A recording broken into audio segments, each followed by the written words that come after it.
आज के वीडियो में हम बताएंगे कि एक प्रपत्र 3 का 1 होता है। ये वंशावली के अनुसार आपको इसको भरा जाता है। तो हम आपको सही तरीका बताएंगे, क्योंकि बहुत सारे व्यक्ति बहुत सारे चीज़ इसमें मिस कर देते हैं बताना, और आधा अधूरा नॉलेज देते हैं। बहुत ऐसे ऐसे चीज़ है वहाँ पे वो त्रुटि देखने को हमको मिला है। ठीक है, सोचिए क्यों ना कि एक ये हम उनको सही तरीका से भरना बता दें फॉर्म को। आप बोलेंगे आप कौन हैं बताने वाले? देखिए, स्पेशल हम लोग ज़मीन पे ही काम करते हैं, यानी जहाँ अमीन की ट्रेनिंग होती है, यहाँ स्पेशल अमीन की ट्रेनिंग होती है। और बहुत सारे ऐसे भी व्यक्ति हैं सर्वे में, जो सर्वे तो कर रहे हैं लेकिन यहाँ से वो पढ़ रहे हैं।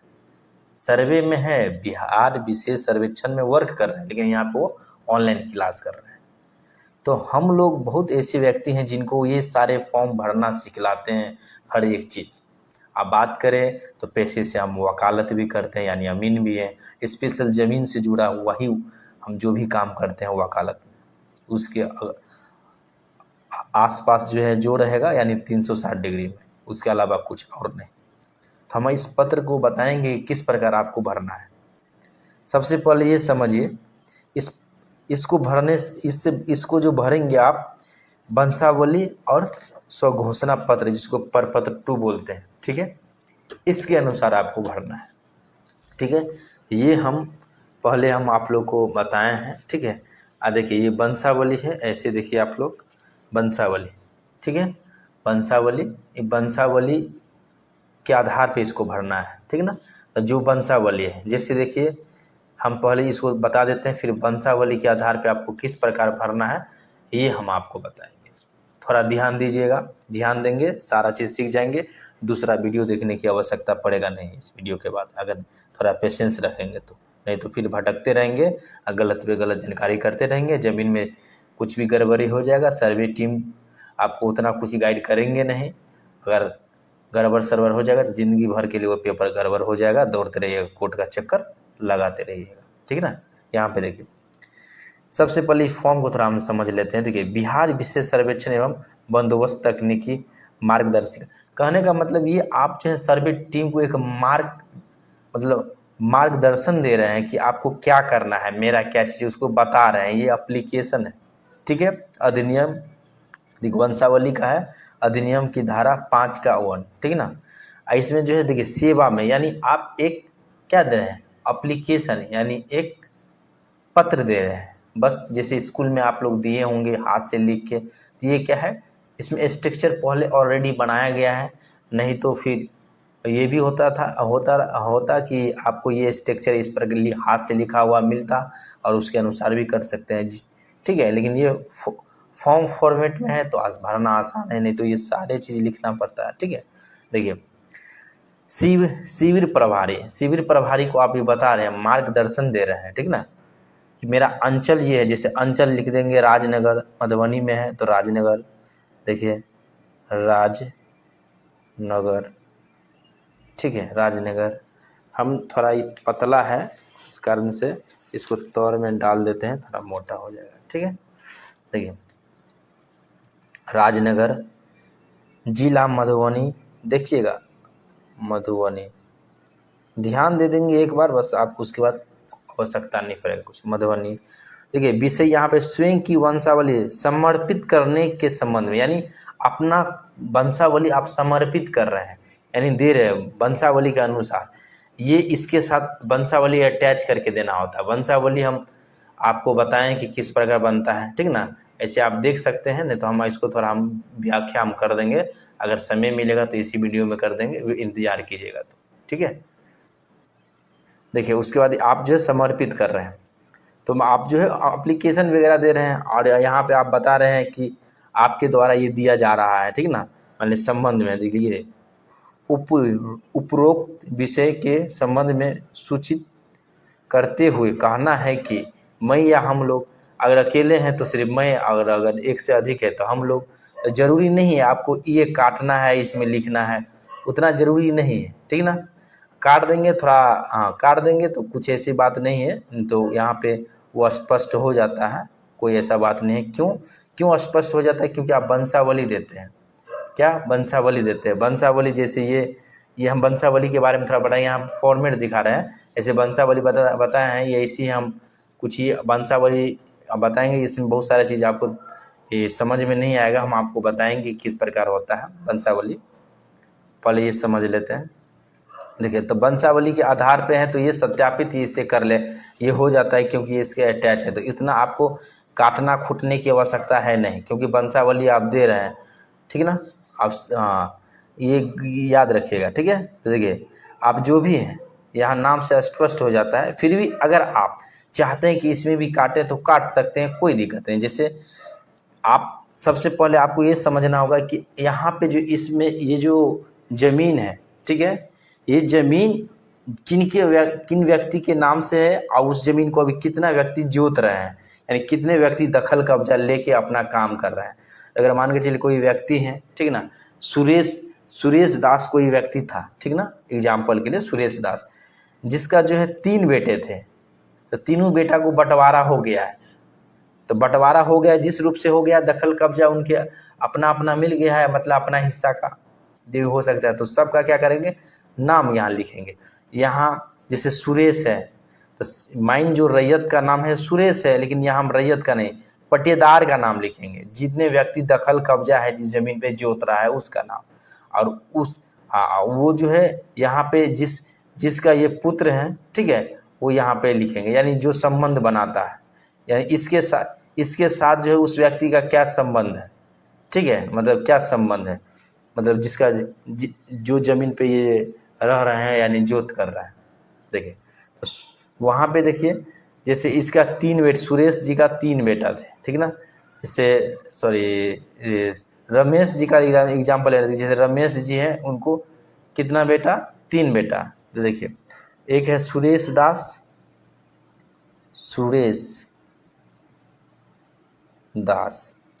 लिखेंगे। और किन के पुत्र हैं, ये क्या है, ये जो है ना, ये पुत्र है, ठीक है। ये पुत्र का संबंध बनाते हैं, किसके साथ बनाते हैं, पुत्र का संबंध ये बनाते हैं रमेश। यानी रमेश जी का ये पूरा जमीन है, 3 बेटा को ये मतलब दखल कब्जा इस पे है। रमेश जी का 3 बेटा आपस में बंटवारा कर लिया है, ठीक है। अब दूसरा मान के चलिए महेश है दूसरा बेटा, तो यहाँ पे महेश जी का नाम लिखेंगे, महेश दास, ठीक है, महेश दास। इसका भी पिता ये कि क्या इनका संबंध उनके साथ क्या है, तो पुत्र का है, तो यहाँ पे लिख देंगे इनका पुत्र का है। तो यानी पिताजी इनका भी पिताजी ये है, तो इनका भी पिताजी यही होंगे। तो रमेश, यानी इस साइड पिता का नाम, इतना समझिए, इस साइड पिता का नाम, पति अगर पत्नी है तो पति का नाम, ठीक है, बेटी है तो बाप का नाम, बेटा है तो बाप का नाम, अगर पत्नी है तो इस साइड पति का नाम, जो भी है जिस प्रकार से। देखिए, महेश दास। और तीसरा हम 2 ही ले लेते हैं, तीसरा का है 2, स्पष्ट हो जाएगा। अगर बोलेंगे कि 2 है तो लिख दिए, 3 रहेगा तो तीनों को भरना। अगर 3 से अधिक रहेगा तो आपको अलग से एक सादा पेपर लेना है। सादा पेपर बोले तो जैसे आपको जो है एक पेपर लेना है, और पेपर पे जो है आप इसी प्रकार डायग्राम सुरेश पुत्र, मतलब पुत्र जो भी संबंध है, एक संबंध लिख के डैश मार देंगे, जैसे इस प्रकार। देखिए, ये भी हम बता देते हैं जिससे स्पष्ट हो जाएगा। यहाँ पे देख लीजिए, जैसे यहाँ लिखेंगे एग्जाम्पल के लिए, देखिए सुरेश दास पुत्र किसका है, सुरेश दास पुत्र है। पुत्र किसका पुत्र है, रमेश जी का, रमेश, ठीक है, रमेश, ठीक है। उसी प्रकार महेश दास पुत्र है, किसका पुत्र है, जैसे रमेश दास है ना, रमेश दास का, तो ये भी रमेश दास का पुत्र है। इस प्रकार जो भी अगर 5 रहेगा तो यही पुत्र महेश दास पुत्र रमेश दास का, समझिए। इस प्रकार से आप जितना भी आपको लिखना है, अगर 4 है 4, 5 है 5, अगर मान के चलिए कोई 10 भाई हैं तो 10 लिखेंगे। ऐसे बहुत सारे ऐसे भाई सब रहते हैं, जैसे 7 भाई, कोई 5 भाई, कोई 6 भाई, कोई बेटी वगैरह भी रहता है, 4 बेटा 3 बेटी, इस प्रकार। तो आपको एक पेज पे इस प्रकार लेना है और इसके साथ पीछे में वंशावली के साथ अटैच कर देना है, ये याद रखिएगा, ठीक है। हम ले लेते हैं, जैसे 2 पुत्र हैं, 2 पुत्र को लिख देना। अगर मान के तीसरा भी होगा, पहला, दूसरा, ये तीसरा। अगर ये सोनू, क्या सोनू दास है, अगर मान के चलिए इसको 5 बेटा है तो 5 लिखेंगे, 6 बेटा रहेगा 6, इस प्रकार पुत्र है। हम बेटी को भी एक ले लेते हैं, ठीक है ना। पुत्र है, 4 बेटा और 1 बेटी, ठीक है, अच्छा रहेगा। रमेश दास, ठीक है। चौथा अशोक दास, पुत्र रमेश दास, ठीक है, दास, इस प्रकार। अगर बेटी है तो 5वां में बेटी ले लेते हैं, जैसे राधा कुमारी, पुत्री, किसका पुत्री, रमेश दास। इस प्रकार लिख सकते हैं। देखिए यहाँ पे तो 3 ही कलम बनाया गया था, हम 5 कलम लिए, तो इस प्रकार लिख के अटैच कर देंगे, ठीक है ना। इस प्रकार लिख के अटैच कर देंगे और वंशावली इसके साथ लगाएंगे तो ये स्पष्ट हो जाएगा, कोई दिक्कत नहीं। तो बहुत सारे व्यक्ति ये सब चीज़ आपको नहीं बताएंगे, हम आपको स्पष्ट रूप से बता दिए, ठीक है।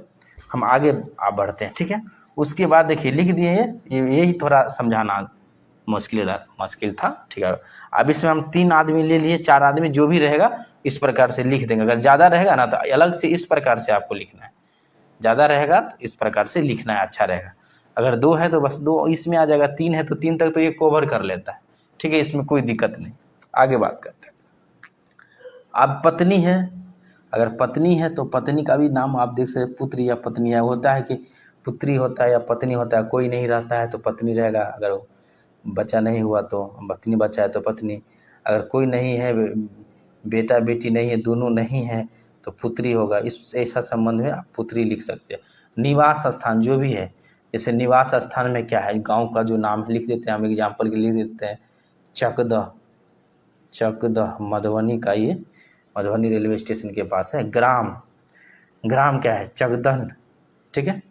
निवास स्थान जो भी रहे, चकदह, ये है निवास चकदह। ग्राम होगा नवटोली चकदह, नवटोली चकदह, ठीक है। थाना राजनगर जो भी रहेगा, अंचल राजनगर, जिसको जो है अपना भरेंगे। जैसे जिला मधुबनी, अब जो रहेगा अपना। जाति क्या है, जैसे जो जाति रहेगा वो, जो राजपूत रहेगा राजपूत, जो सिंह रहेगा से, जैसे जो व्यक्ति हैं, जैसे ले लेते हैं इसको केवट, ठीक है। उसके बाद देखिए, अगर पिताजी जिंदा है तो स्वर्ग को काट देंगे, स्वर्ग लगा है वो काट देंगे। अगर जिंदा है, अगर बनाना चाहते हैं फिर भी आपका पिता का सहमति है तो इसको स्वर्ग को काट कर सीधे नाम लिखेंगे। अगर है डेथ, मर गए हैं तो इनका नाम लिख देंगे, ठीक है। रमेश जी को हम मान लेते हैं मर गए, तो कोई भी हो, रमेश जी, रमेश था ना इसका बाप, तो लिखेंगे स्वर्गीय। देखिए बोलता है इतना केवट के भूमि जिसका विवरण आवेदन के पत्र संकलन में अंकित हो। देखिए अब ये जो हम भरे थे, ठीक है, इसके अनुसार परपत्र 2 यानी स्व घोषणा पत्र के अनुसार भरना है। इसमें कुछ और लिखा है वो छोड़ दीजिए यहाँ पे, ठीक है। तो जो भी रहेगा लिख देना है, ठीक है ना। उसका नाम लिख देना है, किनका नाम लिखना है, यहाँ पे थोड़ा समझने वाली बात है, ध्यान दीजिएगा। रमेश दास, और रमेश दास का पिता का नाम लिखेंगे। यहाँ रमेश दास, यहाँ लिखिए या यहाँ लिखिए, ठीक है। यही रमेश दास का ही जगह पे यहाँ लिखिए या यहाँ। अगर यहाँ कम जगह है तो यहाँ पे दिया गया है जगह लिखने के लिए, यही लिखना। हम यहीं पे लिख दिए तो ये यहाँ पे आता, ठीक है। अगर यहाँ पे अगर नहीं लिखना है तो इसको काट देंगे, रमेश दास यहाँ लिखें, क्योंकि स्वर्गीय इन्हीं का नाम हम लिख रहे हैं।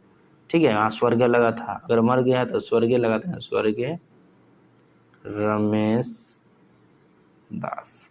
इसका पिता जो रैयत है, यानी इस सब का जो है ना दादा का नाम, इसका दादा का नाम, इनका पापा का नाम ये ना, और इनका पापा का नाम यहाँ लिखेंगे। जैसे राजमोहन है, एग्जाम्पल के लिए लिख लेते हैं राजमोहन, राजमोहन,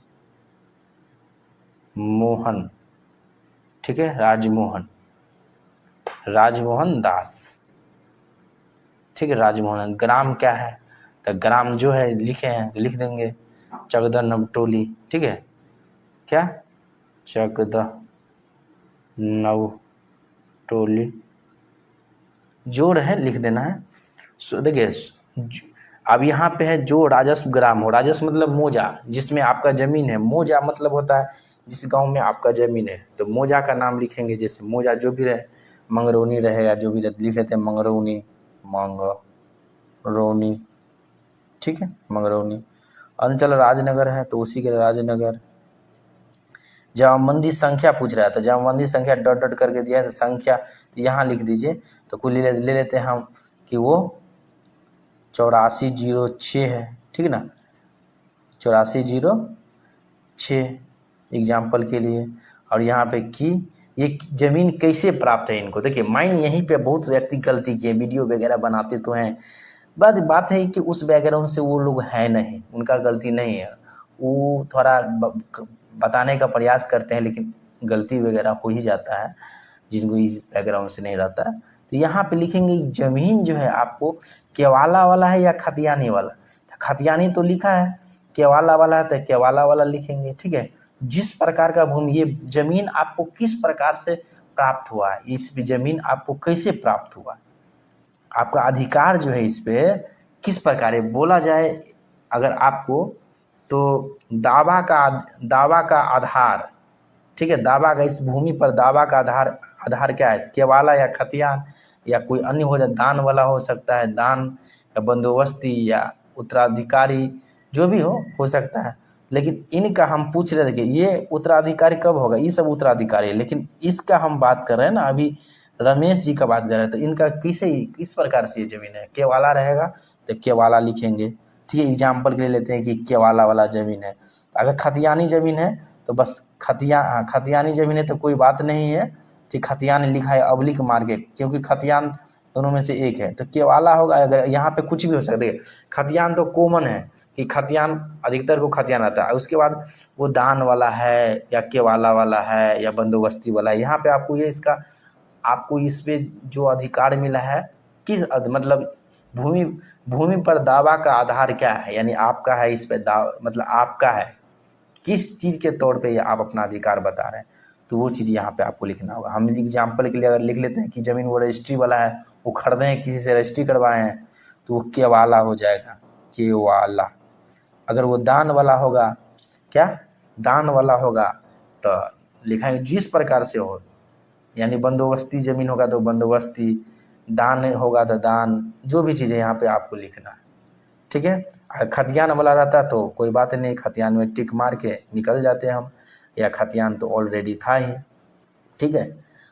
तो आप बोलता है कि केवाला या खतियान, दोनों में से ये बोले केवाला या खतियान में अंकित खाता संख्या, यानी जो आपके केवाला या खतियान में अंकित खाता संख्या कितना है। अगर अंकित जो खाता है तो खाता का नाम, खतियान को सीरियल नंबर को हम खाता कहते हैं, ये खाता संख्या कहते हैं, खतियान को सीरियल नंबर को हम खाता संख्या कहते हैं। ये सब चीज़ आपको कोई नहीं बताएंगे, ठीक है। आज जमाबंदी नंबर वगैरह का व्याख्या करेंगे तो 12 वीडियो हो जाएगी, कि अभी कितना बड़ा हो गया, 19 मिनट का करीब हो गया, होने वाला है, तो उसलिए जो है हम थोड़ा शॉर्टकट में मारते हैं, अभी वो सब बाद में व्याख्या करेंगे। अब देखिए खेसरा क्या है, प्लॉट संख्या, यानी क्रम, खेत के सिलसिलेवार नंबर को हम खेसरा नंबर कहते हैं, जिसको इंग्लिश में प्लॉट नंबर कहते हैं। तो ये है 640 रकबा 12 डिसमिल, क्या डिसमिल, 12 डिसमिल, ठीक। तो रकबा कभी भी एकड़ और डिसमिल में और हेक्टेयर में लिखाता है, ठीक है। एकड़, डिसमिल और मतलब हेक्टेयर, एकड़ डिसमिल, या आप बोल सकते हैं एकड़ डिसमिल में लिखाया जाता है, ठीक है। लगान जो एक साल में जितना भी आप लगान देते हैं, यानी एक साल में पूरे ज़मीन का आप एक साल में कितना लगान देते हैं सरकार को, यानी जो इस साल का नहीं दिया उस शेष को छोड़ के कितना देते हैं, जो भी देते हैं लिखेंगे। जैसे 420 देते हैं तो 420 रुपया लिख देंगे, ठीक है। ये फॉर्म भरा गया। अब देखिए इस फॉर्म में बोला गया है कि ये जो हम दे रहे हैं ये वंशावली, ठीक है, मतलब परपत्र 2 वंशावली और जो मूल खतियान है उसके हिसाब से इसमें डिटेल्स भरा गया है, ठीक है। और ये बताया जा रहा है जो एप्लीकेशन देने वाले व्यक्ति हैं कि ये पूर्ण रूप से शांतिपूर्ण दखल कब्जा है, इस पर कोई विवाद नहीं है। इसमें जो भी आपको जानकारी दिया गया है जो प्रपत्र 2 में भरा गया है, जो बंटवारा चार्ट जिसे बंटवारा नामा है उसके अनुसार इसमें दिया गया है, और जो मूल खतियान का डिटेल्स है उसके अनुसार ही इसको भरा गया है। ये सत्यापित किया जा रहा है। आप बोलते हैं इस मेरे मतलब इस जो फॉर्म भराए गए उसके अनुसार खाता खोलने का कृपया करें, समझ गया, यानी खाता खोलने का आग्रह किया जा रहा है सर्वे टीम के द्वारा या किसको, शिविर प्रभारी को, ठीक है। ये आप लोग समझ गए होंगे। आप बोलेंगे बहुत सारे व्यक्ति सर क्या है, तो हम आपको बता देते हैं। देखिए जैसे ये इस प्रपत्र 2 जिसको स्व घोषणा पत्र बोलते हैं, ठीक है। अब वंशावली के अनुसार तो वंशावली वगैरह जो है इस प्रकार जो है बनाए थे, मतलब इसमें हम आपको इससे पहले से वंशावली के बारे में बताए हैं, थोड़ा वो इस पूरे कंप्लीट नहीं है, इसमें कुछ रिलेशन फाइंड आउट नहीं किए हैं हम, ठीक है। ये ऐसी रफ समझाने के लिए। इसका 2 बेटा है और इसके भी 2 बेटे हैं और इसका 3 बच्चे हैं, यानी इसको ये माइंड मुख्य व्यक्ति हो गए, इनके 2 बच्चे हैं और इनको 3 बच्चे हैं। ये हम दर्शाने के लिए बस आप लोगों को समझाने के लिए दिए थे, ठीक है ना। अगर आप लोग में से बहुत सारे व्यक्ति कमेंट करते हैं और बात वगैरह नहीं हो पाता है, आप लोग समझते ही होंगे, आप लोग को जानकारी होगा ही कि बहुत सारे व्यक्ति कॉल करते होंगे तो बिजी बताता होगा मोबाइल हर हमेशा।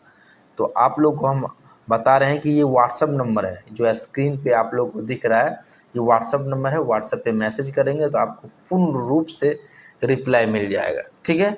और दूसरी बात, बहुत सारे व्यक्ति बोलते रहते हैं सर आप कहाँ हैं क्या हैं,